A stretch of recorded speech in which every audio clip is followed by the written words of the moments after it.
Oneness Evolving here. Beautiful to see you. Yeah, it's a bit breezy outside, but I'm going to show you the garden and then we'll go inside and talk about what I've been writing for God of Me this week. We're so far down a rabbit hole, it is really cool. But for now, let me show you the world.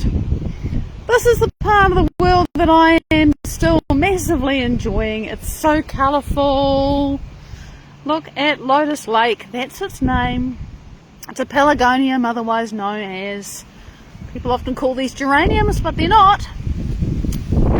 And yeah, it's breezy and the cineraria are still colourful and beautiful. They're not as dense as they were because I've had, they're dying off, right? So I did head them, but look at this. It's also a little bit starting to finish, but oh, the flowers are so beautiful. I just love this. I've never had so many cineraria in the garden before. And look, at last, we have lilies. It's all here. Hello, that's me. So, yeah, this is kind of the beginning of summer in the garden. And look, the snow carpet rose is out. Let me get you a bit closer. It all needs weeding in here. But, oh, and there's a shadow. But anyway, there you go. I've got some cinerarias glowing in there. And see, there's weeds. I come by here and pick stuff out because that's easier. It's a very intensive weeding experience. It's hard because stuff grows through here, see? I mean, you can see it. So I get in here from time to time and clean stuff up. But just want to show you the lilies. It's very exciting. The first ones are starting and the rest are not far behind. And over here, just blowing in the wind, so enjoy these, not marigolds, they're tagetes, they're calendula. Beautiful flowers. You can eat them too in salads, they're really nice. And this amazing black sedum. It's a funny old thing. You can see I put this was big, see the stem, and then it got broken. And I thought, I'll stuff it, I'll just leave it to grow, and it's growing. But I have to see these bulbs under here, and they're a bit shaded, so I have to move those. And same bulbs, see there's a spiral and they're all coming up, just about to start flowering, the first touches of blue on the ends of the buds. So that'll all be happening, and there is a very late muscari. So this is the bulb bed and it looks pretty cool. And now I'm going to take you inside. Oh, I missed something. I got to show you this. It's beautiful out here. I can't have you miss out. Look at this, the roses. This rose has never looked so good. I chucked some fertiliser around this year and, well, it's looking really happy. Beautiful rose. Compassion is its name. Hello, gorgeous being. It is great to see you here. And the roses are just looking great. Yeah, they're getting spotty. I mean, that happens and then the leaves fall off. But that's just what happens in Newlands where I live. And there's more roses here, and the fuchsia is growing and everything is very green and lush. Right, inside we go. So, God of Me, right, this thing that I'm just doing because I'm interested and I'm curious and I want to figure stuff out. So, Brian, it is good to see you, dude. Thanks for joining in. Put the keys in their place and hang up my hat. Yeah, I really do hang up my hat. So I'm just talking about this project that I'm doing. I have this passion to take what I've learned from Dr. Joe Dispenza. That information's changed my life and continues to change my life every day. And also from Nassim Haramein, who is an amazing guy, born the same year as Dr. Joe, and has been following an amazing path, figuring out physics and the fundamental nature of matter and everything else. And that information has just kind of blown my mind. It wouldn't be it wouldn't be terribly useful to me without the basis that I've learned from Dr. Joe, but it clips on and it's vastly expanded my understanding. And so when I started this, what I really wanted to do was to be able to, in my own words, explain my understanding of how we get emotionally addicted to stuff that we don't even like. It's like we want to be somebody other than who we are, and yet why is it so hard to change?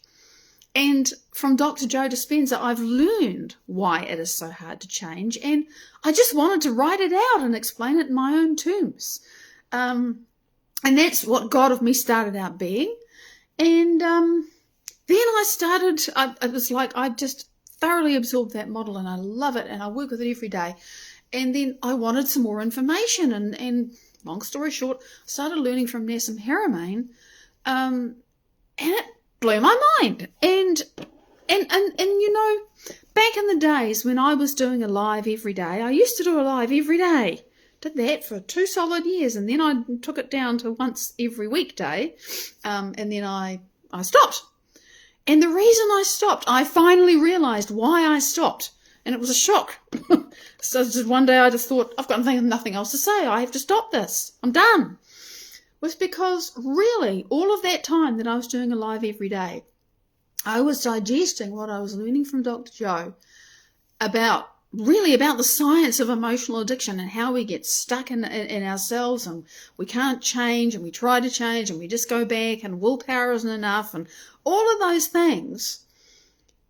And I had actually got to the point where it's like, I'm done talking about this, because I finally realized, like, I had nothing else to say, and I really didn't.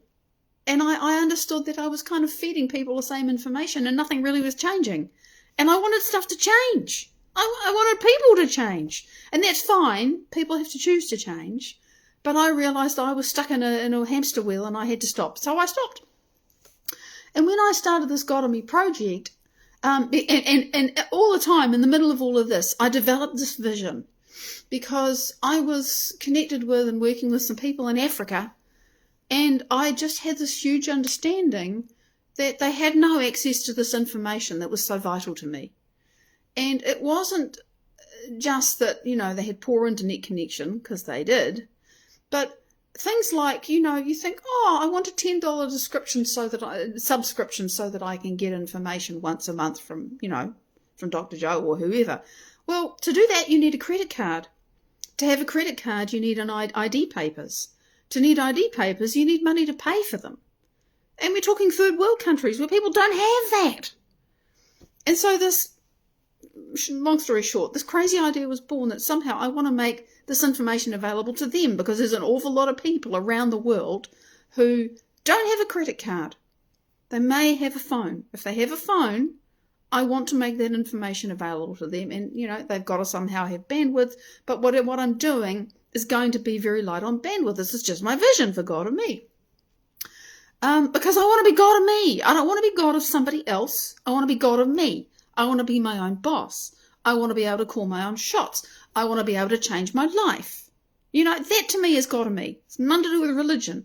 Everything to do with mastering myself and mastering my life. So I spent about a year, I think. I have to go back and look at the dates on things and figure that out. But I think I spent about a year actually explaining emotional addiction. And then it was like, I'm done. I actually did that. Woohoo! And it's all there on God of Me on Patreon. You want to go and look. There's an awful lot there that's available for free. And you can just see the progress, because I talk about this every week. And there are other things that I share, like I share what I write each week with people who follow me for free. You can get all of that for free. Just follow. If you're interested, go ahead. And then I thought, well, now what? You know? And about the same time, and a little bit before, of course, timing, I started connecting with this physics and very spiritual, but physics of this guy, Nassim Haramein. And I mean, it's hard to get your head around. I had to listen and think and what, and listen and think and what, and listen and think and what. But I started to put the pieces together, and this is what I do, and this is what I do well. And then I pull the things apart and I start to unpack them. And that's what I've been doing. Right? That was the next piece, and I've been doing that for a little while. And where this physics and this theory, but the maths is very solid, and the maths kind of works. I mean, it does work. You know, 61,000. I looked it up. 61,000 people have downloaded the paper that he and his team published in the last year and a bit, and nobody has been able to pick a hole in the maths, right? And what the maths says, really, is that everything we think is solid and everything we think that is empty space is actually all the same stuff. And the only difference between whether it's empty space, like out there in the cosmos, or it's got gas in it, or it's got solid in it, or liquid in it, is how organized the stuff that all of that empty space and material is made up of. And it's all the same stuff, whether it's empty space or solid. Doesn't matter. The only difference is how organized it is. I'm really bringing this down to really, really simple terms. But this is actually what this theory, but it's more than theory. I mean, the guy's kind of lived it, and he's building zero-point energy devices with it. Really serious ones that work. Patented the whole 9 yards. It's his vision to bring free energy to the world, and he'll do it. It's just a matter of time now. So it's for real, not just some flaky person. He's been doing physics for 35 years and always been on the outside and different, because the way he views the world is about as different as anybody who's a genius. You know, people who are called a genius are usually ostracized and cast out for a long time because they think differently, and this guy thinks differently. But the maths is amazing. Not that I understand the maths, but I understand the principles. So I'm busy working to unpack this tiny fundamental principle, particle. It's not a particle. It's a little torus of spinning energy, and everything's made of them. And that's important because we think of matter as being solid. You know, you bang into it and it hurts. But actually, what's happening is electrostatic charge, and it either bounces off or it sticks together. And that's all reality is, a whole bunches of little bits of spinning energy held together by electrostatic charge. It's a hologram. It doesn't mean we don't have to deal with it every day. I'm not being all spiritual and saying, oh, it's all perfect because it doesn't exist. It hurts if you bang into it. But the point being that if it is all these tiny pieces of spinning energy, we are electromagnetic beings, for crying down the sink. Shouldn't we be able to we have an energy field, by the way, and it spins. Shouldn't we be able to learn how to change the spin, the organization of those basic little things, and literally manifest stuff in our lives? And by the way, people are doing it. It's not like it's never been done, and it's not like people aren't doing it now. We just have this idea, and I mean, based upon all we've experienced and seen of how people can do certain things and can't do other certain things, we really strongly believe about what's possible. And for me, this information that I'm trying to break down and explain helps me to understand more about what is possible. Because if I think of matter as all being tiny bits of spinning energy, I'm energy. My body's made of energy. I'm not my body. I'm stuff that's out there, and that, you know, it's like saying that we can't change matter is like being the fish in the water and saying I'm thirsty. Because we're swimming in it. We are just, it goes right through us. It's, you know, it's called the unified field. It's actually plasma, the fourth state of matter. And all it is these charged particles that are waiting to be organized. And this is what Joe Dispenza's work is about, really, you know, using the brain, which creates an electrical charge, and the heart, which creates a magnetic charge. When you get a coherent brain and a coherent heart, you're emitting an electromagnetic signature. This is what we do. If we're incoherent, if we're angry, if we're scared, if we're upset or whatever, which is why the whole emotional additional thing is really important, because if you can't change your state, you are not going to change matter, because what you're emitting is static. It's just all confused, and the universe is going, you want what? I don't understand you. I'm just going to give you chaos. Or whatever it is, you know, if you're emitting misery, well, you get more misery. To create something, you've got to be and you got to be able to change your state to become a creator. So this is why I'm making the effort to try to explain this stuff. I'm learning a great deal as I do it. I'm loving what I'm learning, but also I want to be able to understand this, and I'm just so curious about what's possible. So I wrote myself some little notes. What have I not already burbled about? Oh, what I actually wrote today was I read it over, some of it, and I thought, you could read this and kind of lose the will to live, because it is a lot of science. It is a lot of quantum physics, even really simple. And I thought, people are going to think, what the hell does this have to do with me? So I went back and I looked at the, I needed to break out for myself, because I didn't understand what is electrostatic charge, because it's everything, these little pieces of energy and everything else is actually little spinning bits of electrostatic charge. What the hell is electrostatic charge? Hi, Laurie, great to see you. So I had to break that down. It's the potential energy of a system of charged particles, and it's the field that is around those charged particles. And so I had to go through those four things: potential energy, a field, charged particles, and the electric field. And I had to actually look those up and write it down and make sense of that. But I looked back at it and thought, well, this could be really dry. So I thought, well, I wrote a little piece in each one about, well, do you ever feel like you're charged up and ready to just let go? Do we ever have potential energy? We sure do. Believe me, we sure do. There's so much energy available in this body. Do we ever, are we a system? Our body is an amazing system. We're not our body, by the way. We are something else. But our body, systems and systems of systems working together, it's amazing.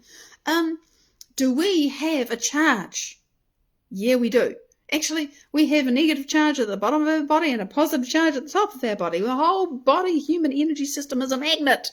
But yeah, we get charged. We get charged by experiences in our lives. Our field gets changed because we have a field. So I try to personalize it, make it a bit more real.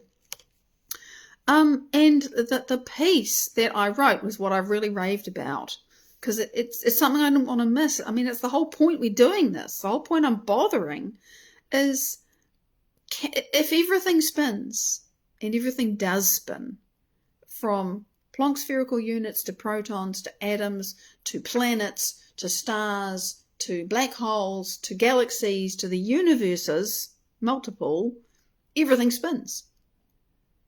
And we spin, we have an energy field and it spins. It's very slow most of the time, but we can make it go faster and we can change our frequency. If we can do that and everything is spinning, can we change the spin of something else?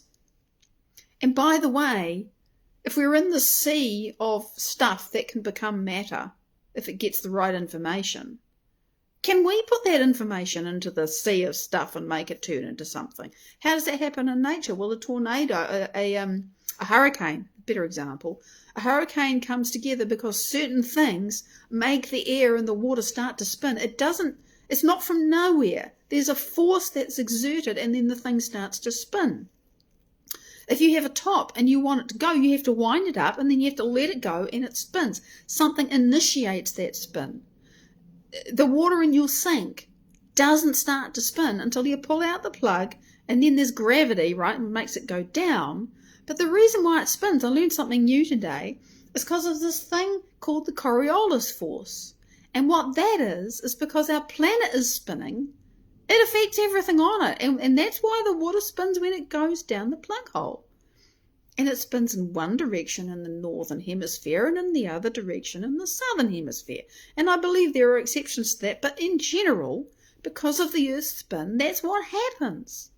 It's like, okay, well, if the spin is always initiated by something, because it makes a shape, right? It makes that vortex, and there's a void in the middle, and there's stuff around the outside. And it's like the atom, there's a thing in the middle, and then there's stuff around the outside. It's like a human, there's a thing in the middle, and then there's stuff around the outside.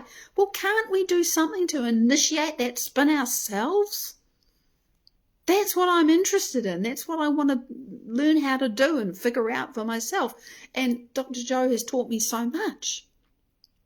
But I find that there's more. And it's good that there's more. Hi, Mike. It's not that he would say, oh, no, you have to stay entirely within my model. I know he would want me to learn more. That's the whole point. It should never stop. The learning and the questioning and the wondering. So that's what I've been writing about.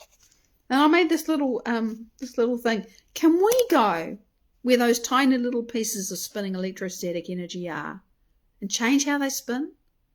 And I really believe that we can. I believe that we do it every day, but we don't realize it. We do it unconsciously and without much direction.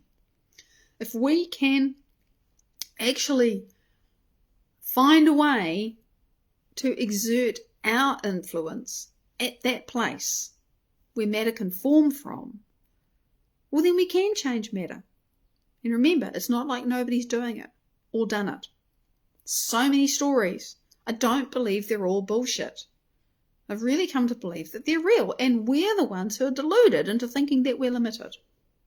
So there you are. That's what I wrote about this week. Now, coming attractions, I'm going to do this again next week, and then I'm going to be gone for a couple of weeks. You will see only replays from me on Facebook. And the reason why I am gone is because I'm going to a Dr. Joe Dispenza retreat. I'm not even going to tell you where. And I'm not going to post anything about it on Facebook because I want to be present at the retreat when I'm there. I'm going to be all in. I'm going to be having an amazing, amazing, very deep, profound, whatever else experience. I don't know. It's going to be incredible. It's my gift to myself. Big gift. But I am going to be posting little things on Patreon so you get a sense of what it's like being there. So if you want to follow my experience going where I'm not telling you, but if you want to see pictures from my journey and everything else and little snips that I'm allowed to take, little videos from little places, that because a lot of the time no cameras nowhere, but there will be things I'll be able to show you, then please follow me for free on Patreon and you will get the news when it hits. It's going to be an amazing journey. I don't know who I'll be when I get home, but I'm really looking forward to the transformation. So that's my big announcement. Follow me there. I would love to share it with you. I'm going to be very, very focused, but I'm just kind of excited to share a little bit of it with you. So, and you see, I can drop a little record on the spot video on this phone. It's only 2 minutes though, so I'll be really short. That's all I can do without a desktop, and I won't have a desktop, and I won't want to do that anyway when I'm there. So thank you for joining, and thank you for spending your time with me today. I love this stuff. I love you. I'm so grateful that you're here. And I look forward to catching up with you again before I take off for places unknown. Until then, much love. And I got to wait for the slow connection thing to go away now. It just keeps telling me like I don't know. But it works. Lots of love. Until next week.